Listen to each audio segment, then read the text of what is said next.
I just want to share a quick story about this point about being like a child.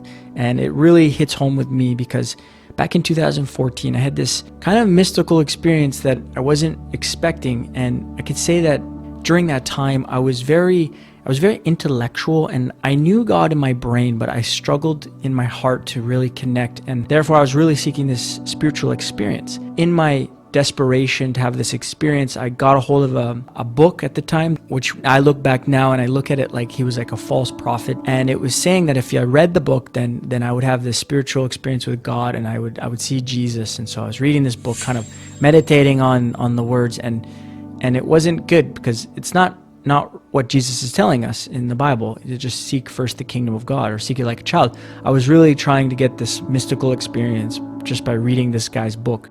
And after finishing all these Bible colleges, I had this thought in my head that said that I know so much about Israel, but I feel like I don't understand Israel today. And I turned on the news on YouTube and I started watching. Back then, there was a lot going on in Israel. There was a lot of negativity. There was like beheadings. And I remember just kind of consuming a lot of negativity through the news. So on top of reading this book, negativity, I remember just kind of filling my soul up with all this junk. At that point, I was headed back home. I was living about 3 or 4 hours north of where I grew up, and I wanted to go see my parents. And so I jumped on a bus, and I felt like I could see fear in this guy that was handing out the tickets. And it was almost like this fear was staring back at me, and I was staring back at him, and it felt very uncomfortable. And I remember getting on the bus, and there were these Middle Eastern guys, and for whatever reason, I thought, or I was convinced that these guys were going to blow up the bus. And the guy actually kept turning around and looking at me, which also made me very uncomfortable. And I just remember being overwhelmed with fear out of the blue, and I just didn't know how to deal with this fear.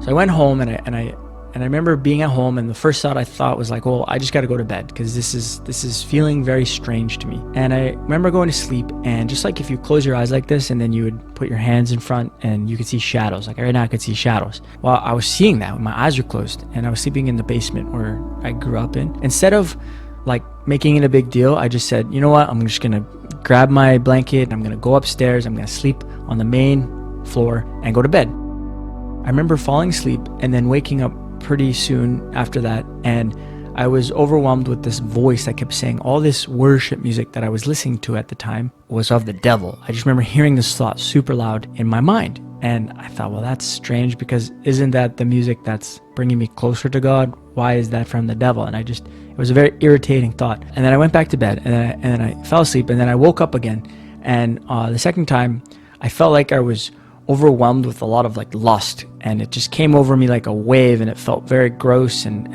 I just said, you know what, I'm just gonna sleep this off, I'm gonna go back to bed. I went back to bed again, and then the third time when I woke up, I felt extremely attacked in my soul, and this wasn't something I could see, but it was something I felt in my heart, and it was almost like these spiritual entities were attacking my identity, like my soul. And I felt like it was harming me and hurting me. But what was interesting was I was also wanting to know the knowledge of what they were. I remember I just needed to cry out and just ask God for help.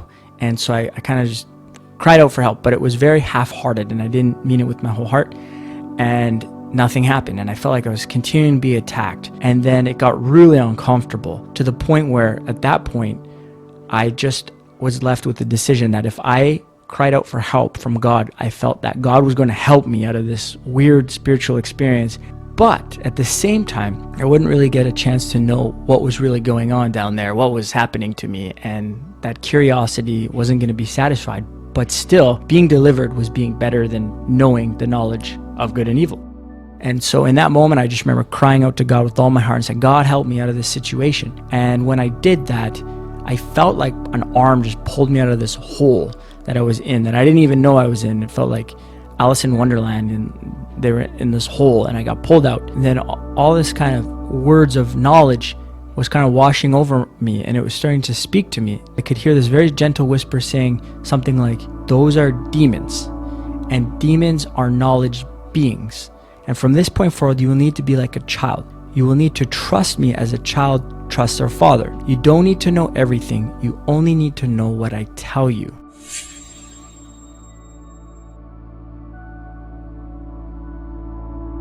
That was a first-time experience for me, and I felt like I did have an experience, but it was quite a negative one. The main message I got from that was, we don't need to know everything. We only need to know what God tells us. And the way we go about the how we do that is to be like a trusting child and just simply ask our Father, should I read this? Should I watch this? And just continue to walk with God as a child would walk with their father.